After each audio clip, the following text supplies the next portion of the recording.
오늘은 첫째 되는 계명, 이런 제목으로 말씀을 전하고자 합니다. 오늘 본문 앞전에 있었던 사건은 사두개인들과의 부활 논쟁 사건입니다.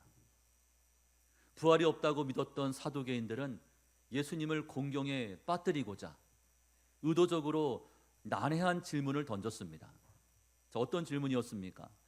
모세 법에 따르면 남편이 아들을 낳지 못한 채 죽으면 남편의 동생과 결혼해서 대가 끊기지 않도록 했습니다. 그것이 법이었습니다. 그러면서 사두개인들이 이제 이 법을 가지고 예수님께 질문을 합니다. 7 형제가 있는데 첫째가 아들을 낳지 못하고 죽었다는 거죠. 그러면 그 첫째 동생 둘째가 형수와 결혼해서 이제 아들을 낳아야 되는데 결혼했는데 둘째도 죽었어요. 아들 낳지 못하고. 셋째가 그 형수와 또 결혼했습니다. 근데 또 아들을 낳지 못하고 셋째까지 죽었어요. 7째까지 결혼했는데 아들을 낳지 못했다는 거죠. 그러면서 그들이 하는 말이, 나중에 부활이 있다면 그러면 저 아내는 누구의 아내입니까? 7명과 다 결혼했는데 누구의 아내가 됩니까? 그런 말도 되지 않는 질문을 예수님께 던졌습니다. 그때 주님 뭐라 말씀합니까? 저 천국에는 시집 장가 가는 것이 없느니라. 그래 말씀합니다. 이 질문에 대한 예수님의 답변은 간단했습니다. 너희가 무지하기 때문에 오해하였구나. 그래 말씀하죠. 27절 말씀에 하나님은 죽은 자의 하나님이 아니요 산 자의 하나님이시라. 너희가 크게 오해하였도다 하시니라.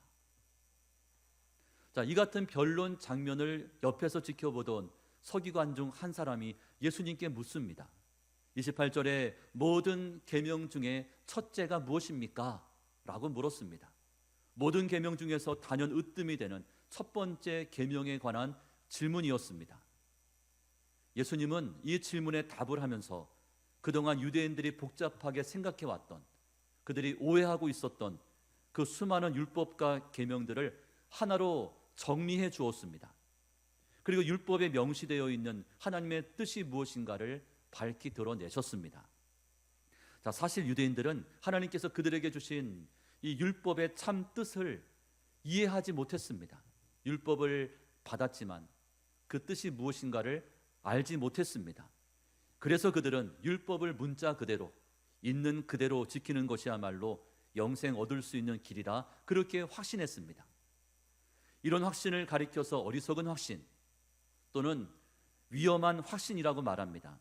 왜냐하면 하나님의 뜻이 아니기 때문이죠. 하나님의 뜻이 아닌데 그것을 확신하고 있는 거예요. 하나님 말씀에 근거하지 않는 지극히 개인적인 그리고 감정적인 확신에 불과합니다. 여러분, 하나님께서 이스라엘에게 이 맡기신 그 율법의 근본 정신은 크게 두 가지입니다. 주님은 이 두 가지 율법 정신을 서기관 질문에 대한 답변을 통해서 우리에게 가르쳐주고 계십니다. 예수님의 첫 번째 대답이 29절과 30절 말씀에 기록되고 있는데 보면서 우리 2절 말씀 같이 읽습니다. 예수께서 대답하시되 첫째는 이것이니 이스라엘아 들으라. 주 곧 우리 하나님은 유일한 주시라. 내 마음을 다하고 목숨을 다하고 뜻을 다하고 힘을 다하여 주 너의 하나님을 사랑하라 하신 것이요. 아멘. 여러분, 저희가 무엇을 사랑하느냐, 누구를 사랑하느냐, 이것에 따라서 우리 인생의 방향은 완전히 달라집니다. 여러분은 현재 무엇을 사랑하고 계십니까? 돈이나 아니면 명예입니까? 또 여러분 누구를 사랑하십니까? 여러분 자신을 사랑하고 있지는 않습니까? 아니면 하나님을 사랑하십니까? 하나님을 사랑한다면 얼마만큼, 어느 정도까지 하나님을 사랑하고 계십니까? 이 시간 저희는 하나님을 사랑하되 마음을 다하고 목숨을 다하고 뜻을 다하고 힘을 다해서 그렇게 사랑하기로 결단하고 다짐할 수 있기를 간절히 축복합니다. 자, 당시 서기관들은 율법 학자들로서 하나님의 말씀을 깊이 연구하고 그것을 세부 규칙으로 정리해서 법을 만들고 법을 제정하던 사람들이었습니다. 그래서 십계명 외에도 그렇게 만들어진 613개의 규례가 있었습니다. 이 613개 세 가지의 규례는 모세 오경에서 발췌한 계명들이었습니다. 서기관들은 이처럼 많은 법 조항 중에 어느 법이, 어느 조항이 가장 중요한 것인지, 어떤 계명이 더 고차원적인 것인지 이것을 다각도로 고민하며 또 함께 모여 연구했습니다. 그들은 이 모든 규례를 아우를 수 있는 첫째 되는 계명이 무엇인지를 알고 싶어 했습니다. 여러분, 유대인들에게 있어서의 율법은 그들의 생명이자 그들 삶의 전부였습니다.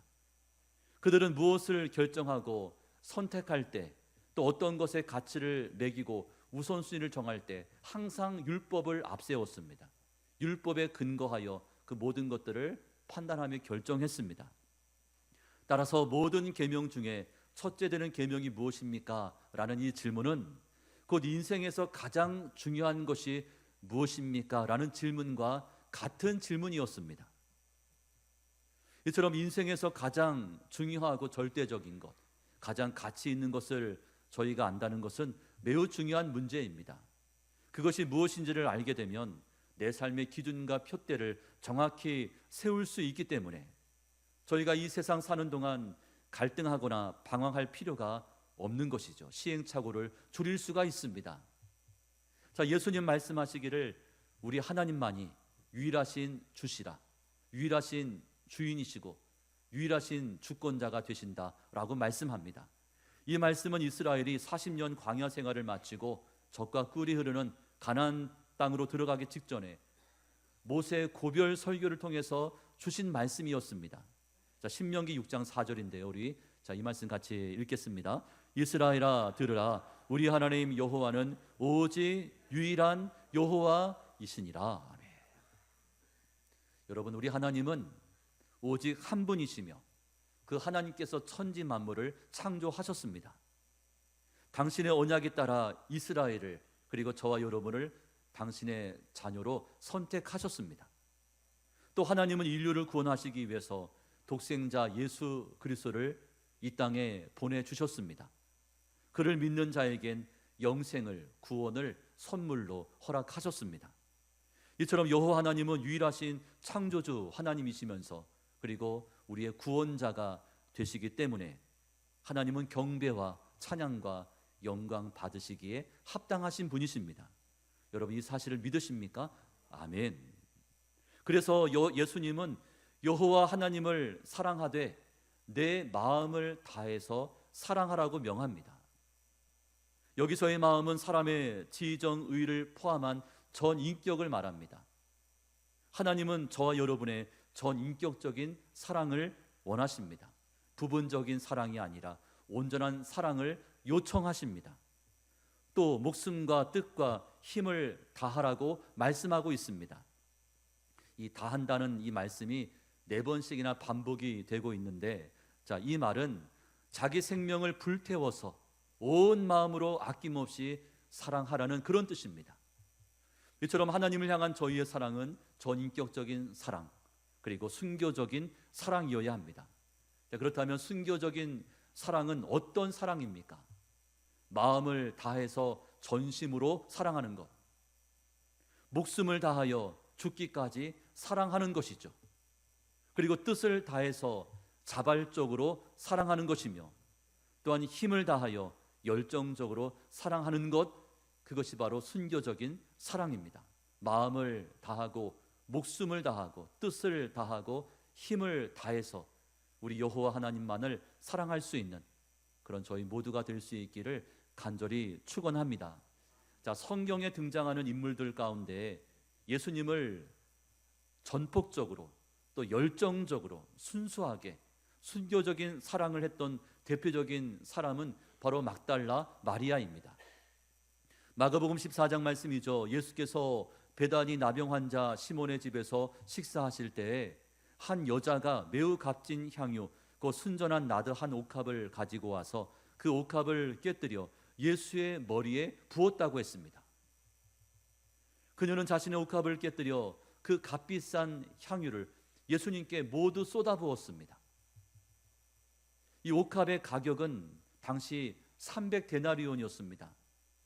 한 데나리온이 한 노동자의 하루 품삯에 해당이 되니까 지금의 화폐 가치로 한번 환산을 해보면 한 3천만 원 정도 됩니다. 3천만 원에 해당하는 그 옥합을 깨뜨려 예수님께 다 쏟아 부은 것이죠. 자, 막달라 마리아가 이처럼 할 수 있었던 것은 예수님을 진정 사랑했기 때문입니다. 예수님을 전인격적으로 사랑했기 때문에 자신의 가장 귀한 것을 예수님께 기꺼이 내어드렸습니다. 예수님의 십자가 죽음을 앞에 두고 예수님의 장례를 이같이 준비한 것입니다. 여러분은 어떻습니까? 주님을 사랑하십니까? 주님을 사랑함에 있어 마음과 목숨과 또 힘과 정성을 다한다고 자신 있게 말할 수 있습니까? 주님 앞에 여러분 무엇을 드리고 계십니까?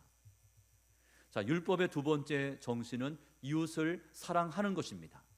10계명의 두 번째 부분이 5계명부터 10계명까지인데 이것은 사람들에 대한 계명입니다. 자, 31절 말씀이요. 우리 보면서 같이 읽습니다. 둘째는 이것이니 내 이웃을 내 자신과 같이 사랑하라 하신 것이라. 이보다 더 큰 계명이 없느니라. 아멘. 레위기 19장 말씀을 인용한 말씀이죠. 레위기 19장 말씀에 원수를 갚지 말며 동포를 원망하지 말며 내 이웃 사랑하기를 내 자신과 같이 사랑하라. 나는 여호와이니라. 이미 구약 말씀에 이웃을 내 자신과 같이 사랑할 것을 명하고 있습니다. 여러분, 이 세상에서는 이웃을 사랑의 대상이 아니라 경쟁의 대상이라고 가르칩니다.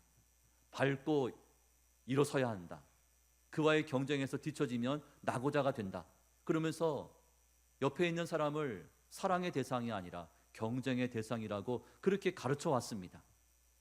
하지만 저희의 이웃은 경쟁의 대상이 아니라 사랑의 대상임을 우리 주님은 저희에게 정확히 말씀해 주십니다. 그리고 이 사랑은 하나님 사랑의 그 뿌리를 대고 있습니다. 그렇다면 이웃을 사랑하되 어느 정도까지 사랑해야 합니까? 내 자신을 사랑하는 것만큼 사랑하라고 했습니다. 자, 사람들은 보통 자기 몸 또 자기 자신 대단히 아끼고 사랑합니다. 건강에 대한 자신의 행복에 대한 지대한 관심을 가지고 있습니다. 때가 되면 끼니를 챙겨 먹습니다. 몸이 아프면 병원을 찾거나 약국에 갑니다. 철 따라 보약을 지어 먹기도 합니다. 건강 때문에 식단을 조절하죠. 먹고 싶은 거 꾹 참고 절제합니다. 운동에 진심입니다. 이처럼 주님은 내 몸을 또 내 자신을 사랑하는 것만큼 이웃도 그렇게 사랑해야 한다라고 말씀합니다. 자, 그런데 이것이 어떻습니까? 말처럼 쉬운 일이 아니죠. 왜냐하면 이웃을 내 몸처럼 사랑하려면 우선 내 자존심 내려놔야 합니다. 그리고 자기 희생 또 나의 헌신이 요구됩니다.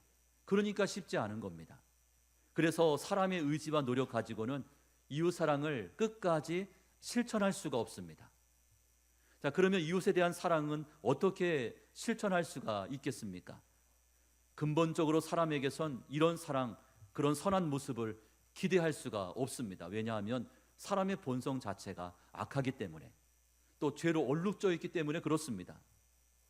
이 죄로 인해서 하나님과 원수지간이 되었습니다. 이웃과는 눈에는 눈, 이에는 이, 당한 만큼 돌려줘야 직성이 풀리는 그런 살벌한 관계가 되고 말았습니다.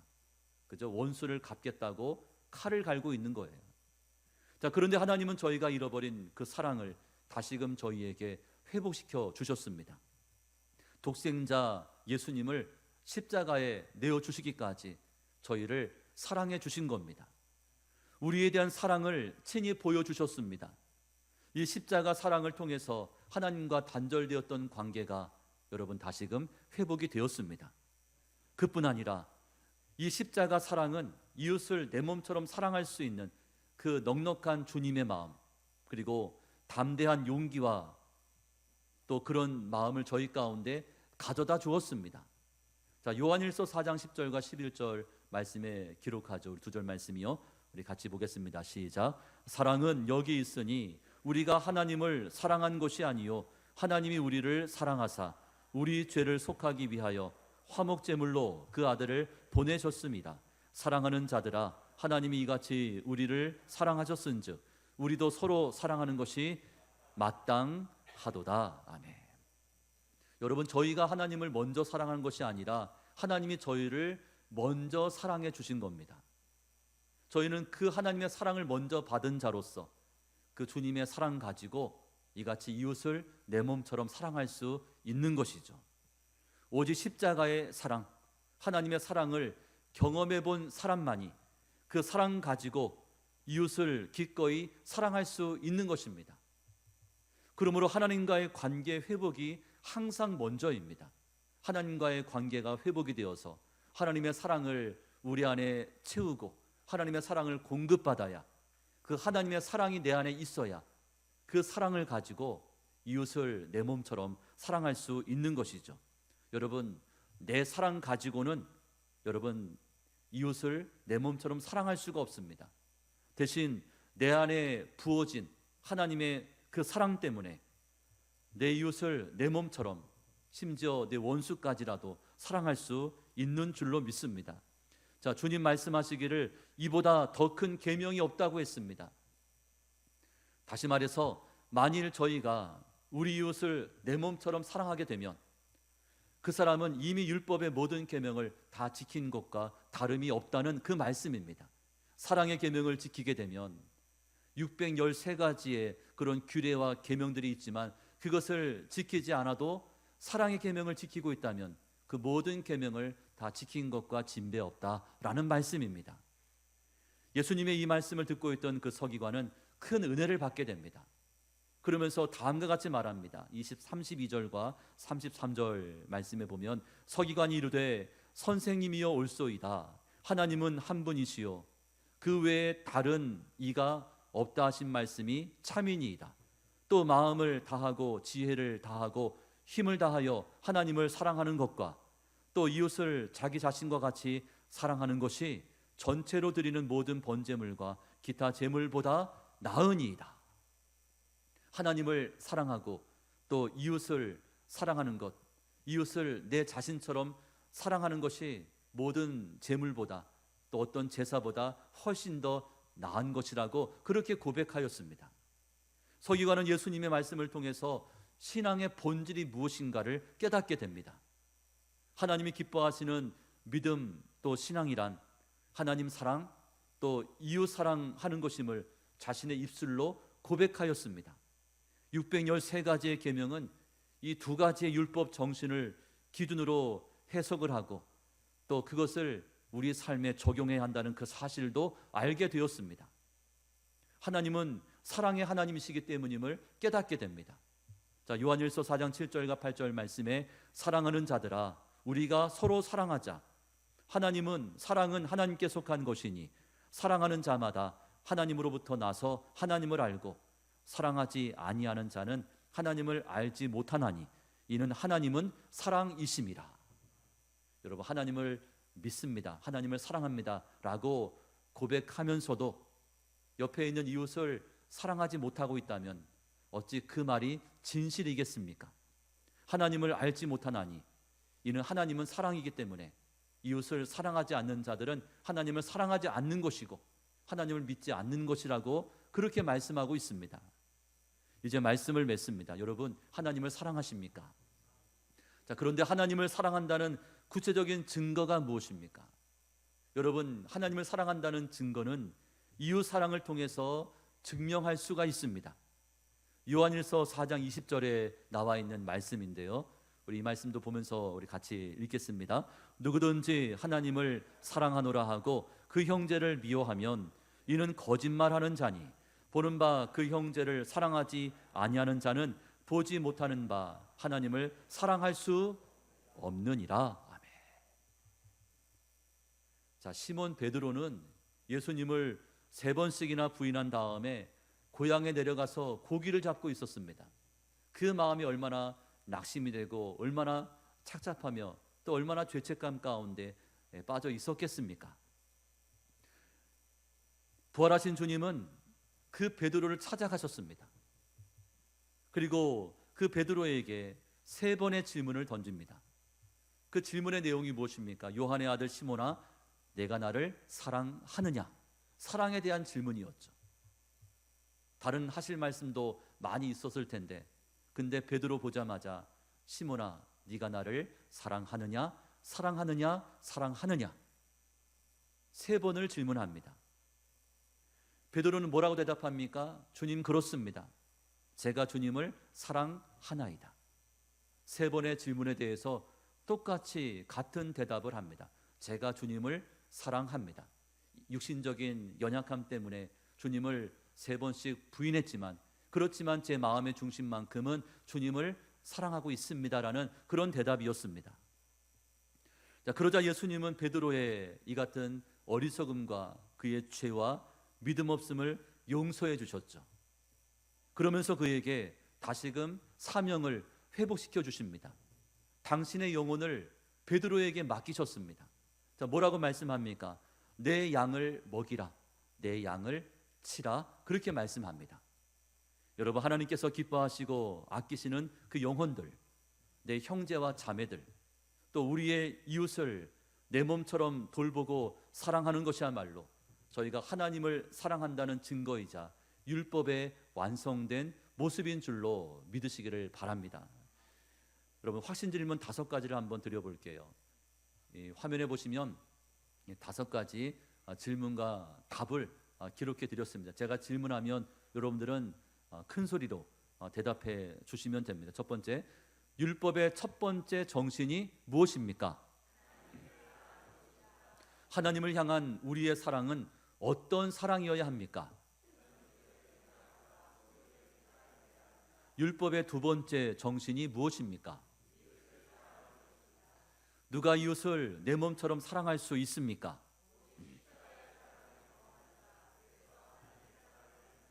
마지막 5번째 질문, 하나님을 사랑한다는 증거이자 구체적인 표현이 무엇입니까? 이웃을 내 몸처럼 사랑하는 것입니다. 로마서 13장 8절로 10절까지 말씀을 제가 대독해서 읽겠습니다. 피차 사랑의 빛 외에는 아무에게든지 아무 빛도 지지 말라. 남을 사랑하는 자는 율법을 다 이루었느니라. 간음하지 말라, 살인하지 말라, 도둑질하지 말라, 탐내지 말라 한 것과 그 외에 다른 계명이 있을지라도 내 이웃을 내 자신과 같이 사랑하라 하신 그 말씀 가운데 다 들었느니라. 사랑은 이웃에게 악을 행하지 아니하나니 그러므로 사랑은 율법의 무엇입니까? 완성이니라. 아멘. 바라기는 먼저 하나님을 뜨겁게 사랑하십시오. 그리고 하나님의 사랑으로 날마다 충전되고 충만하여서 그 사랑 가지고 여러분 이웃과 형제와 자매들, 심지어 원수까지라도 기꺼이 품어주고 사랑할 수 있는 그런 저희 모두가 다 될 수 있기를 주님의 이름으로 축원합니다. 아멘.